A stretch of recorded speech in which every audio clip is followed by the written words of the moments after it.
Hello students, welcome to Ashwamekh Vidyalaya. Myself Surekha Patel. Today we are going to start our new lesson, chapter number 4, Literacy Heritage of India.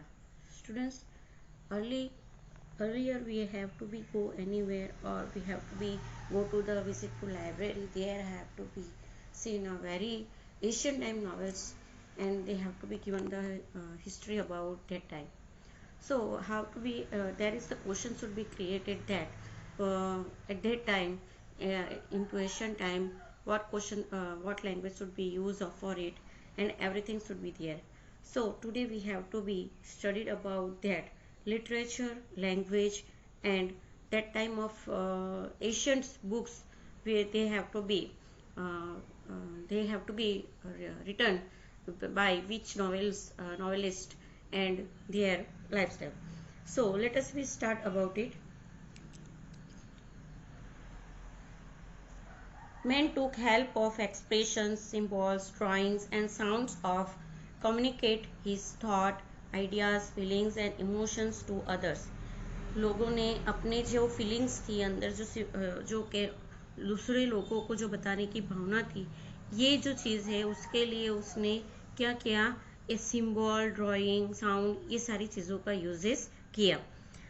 This lead to invention of dialects and scripts. और ये जो है, ये जो part था, उससे क्या invent हुआ, डायलैक्ट्स यानी कि स्पीच, जो बोली हम लोग बोलते हैं, और स्क्रिप्ट्स, जो स्क्रिप्ट्स में हम लोग लिखते हैं. The script contributed to the development of language. Over a period of time, language was being used for expression of thoughts. The constructive use of language lead to creation of a literature.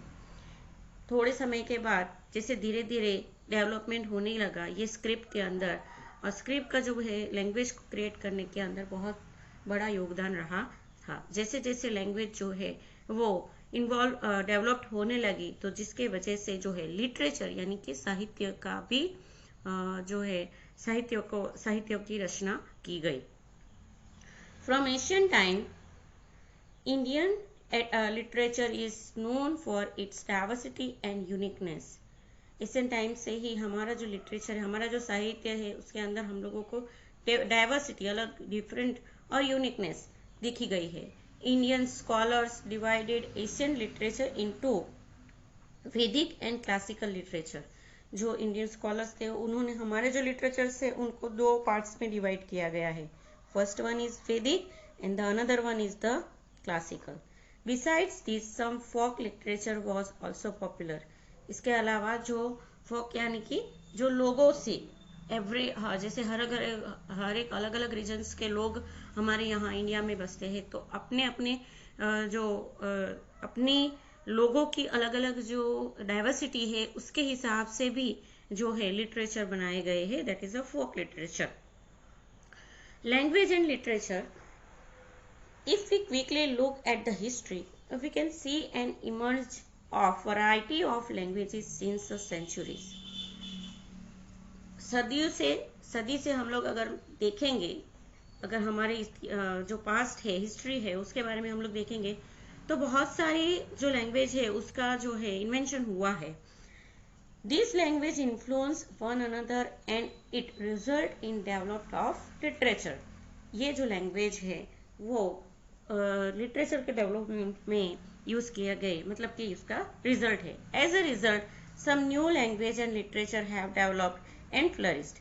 जिसकी वजह से नई भाषाएं भी धीरे धीरे, जो नई भाषा है वो भी इन्वेंट होती गई, और जो लिटरेचर है वो भी फ्लरिश्ड होते गए. यानी कि जो उसके अंदर जो फ्लरिश्ड करना यानी प्रॉस्परस, ज्यादा समृद्ध करना जो है, उसको भी ज्यादा समृद्ध होना. The best example of this is Sanskrit language.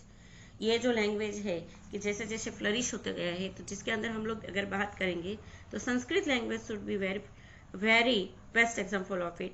Sanskrit language is less is use in present time. Generally हम लोग उसको हमारे जो प्रेजेंट टाइम है यानी बात करने में या हमारे जो डेली यूजेस में उसका यूज नहीं करते हैं. लेकिन and aware we have to be seen that there worshipping work should be done there. That time mostly the Sanskrit language should be used.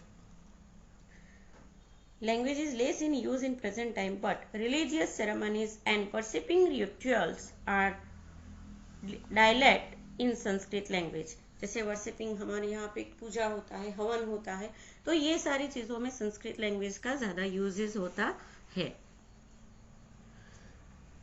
Generally, language provides opportunity for the humans for better expression and understanding. India's most ancient script is that Harappa civilization, which has not been described, and so we have not obtained much information about their language. हमारी जो most script पहले की script जो है वो है Harappa civilisation से उद्भव हुई थी, जो इंडिया की है. लेकिन अभी तक हम लोगों को इसके बारे में कोई भी इंफॉर्मेशन, ये जो उस टाइम जो है कौन सी लैंग्वेज बोली जाती थी, ये जो है, या फिर ये जो स्क्रिप्ट है, ये स्क्रिप्ट के बारे में अभी तक कोई भी नॉलेज या जो इंफॉर्मेशन जो है वो अभी तक हम लोग ऑब्टेन कर नहीं पाए हैं. महर्षि पन्नी वॉज अ ग्रेट संस्कृत ग्रामरियन. महर्षि पन्नी जो थे वो संस्कृत के ग्रामरियन थे. The most important book of this time is महर्षि पन्नीस अष्टाध्यायी. उन्होंने कौन सी बुक लिखी थी? अष्टाध्यायी. आप लोगों को ये सारी, ये लेसन के अंदर मोस्ट इम्पोर्टेंट थिंग ये है कि जो जो ऑथर है, जो जो राइटर है, पोएट है, उन्होंने या जो ग्रामीणियन है, उन्होंने जो जो जो बुक्स लिखी है उनके नेम्स जो है वो आप लोगों को याद रखने हैं. Because of match the column में ये चीज़ जो है वो बोर्ड एग्जाम में आ सकती है. So we have to be whenever the reading the lesson you must be concept clear the concept. Which is a noteworthy book of Sanskrit grammar of 4th century. Sanskrit is considered the language of Aryans. किससे? Aryans लोग, आर्यन जो हमारे आर्य लोग थे उससे जुड़ी हुई ये भाषा है, यानी कि सेंट आर्य. आर्य यानी जो संत लोग थे पहले, सेंट साधु, उन लोगों से जुड़ी हुई थी. लैंग्वेज ऑफ सेजिस और language of scholars. It has been accepted by all the international level that Sanskrit is the best language for the computer use. इसके ये सारी वजह से जो संस्कृत जो है वो इंटरनेशनल लेवल पे भी उसको एक्सेप्टेड किया गया है. Sanskrit was the chief language of knowledge, science, religion and philosophy. यहाँ पे क्वेश्चन क्रिएट होता है, explain the sentence. Sanskrit was the chief language for the knowledge, science, religion and philosophy. Because of it should be accepted, it is the language of Aryans, but it should be accepted by the international level. Now we have to be studies about the literature. Language के बाद, language में अगर हमने देखा तो language के बाद अभी लिटरेचर की बात करेंगे कि कौन से साहित्य का जो प्रकाशन है उस एशियन टाइम में हुआ था. तो सबसे पहले देखेंगे एशियन इंडियन लिटरेचर. वेदास.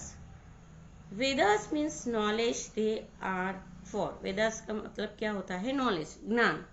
और वो जो है वो 4 है. कौन से? ऋग्वेद, सामवेद, यजुर्वेद और Atharvaveda. Rigveda. Rigveda, that is the most ancient book of Indian literature, is the Rigveda. It consists of 1028 verses. Versus यानी जो श्लोक्स होते हैं या जो सेंटास होता है, आप लोग जैसे कि इंग्लिश में पोएट्री में देखते हो, तो that is known as a verses. It is a wonderful work divided into 10 divisions. Most of the verses are prayer of God. They were used during the यज्ञ. ऋग्वेद के अंदर जो वर्सेस है वो जनरली भगवान से जुड़े हैं, और ये जो है वो यज्ञ के समय इसका यूजेस किया जाता है. Among the verses, those worshipping Usha, goddess of dawn, are fascinating. ये जो सारे जो वर्सेस है, उषा यानी सुबह में जो जैसे सन जो राइज होता है उसके टाइम जो समय होता है उसको हम लोग उषा कहते हैं. तो लाइटिंग से रिलेटेड ये जो वर्सेस है. दिस वर्क डिस्क्राइब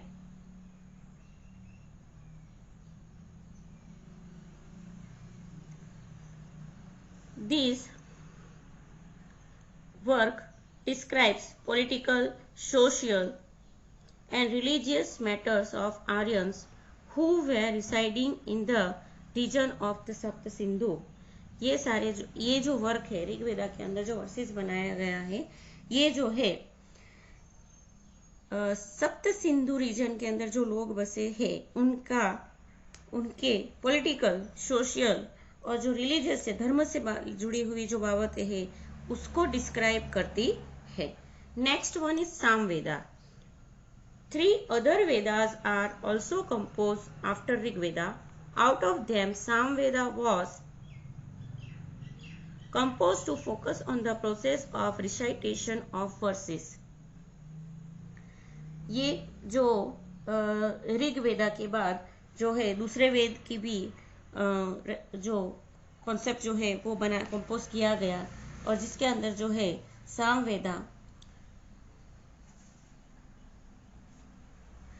सामवेदा जो है वो ये जो भी वर्सेस जो है उसको प्रोनाउंस कैसे करते हैं, यानी कि उसको बोलते कैसे हैं, तो ये बताने के लिए ये वर्सेस को कैसे रिसाइटेशन करते हैं, यानी कि बोलने के टाइम हर एक की जैसे आप लोग यज्ञ हवन में गए होंगे तो आप लोग देखते होंगे कि ये जो वर्सेस बोले जाते हैं that is a different tone, तो ये उसके ऊपर यहाँ सामवेदा के अंदर फोकस किया गया है। Here it is known as the Gangotri of music, और ये जो टोन है उसको Gangotri music Gangotri of music से जाना जाता है। Now next one is Yajurveda. It is called a Veda of yajnas. It is composed in both the forms prose and verses. ये जो है यज्ञ की वेद है, और ये जो है दोनों फॉर्म में है, प्रोज में भी और वर्सेस में भी। This describe the hymns recited at the time of yajnas, the religious practice and rituals. जो धर्म के लिए जो क्रियाएं की जाती है यज्ञ, उसके टाइम जो वर्सेस यूजेस किए जाते हैं उसको यजुर्वेद में इंक्लूड किया गया है। Now Atharvaveda describe various type of ritual and संस्कार्स।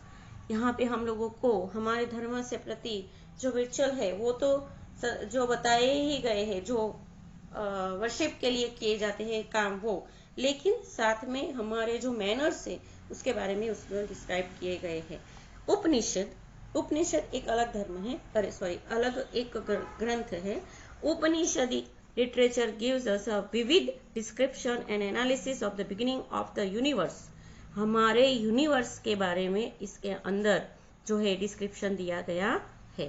The mysteries of life and death, materialistic and spiritual world, etc.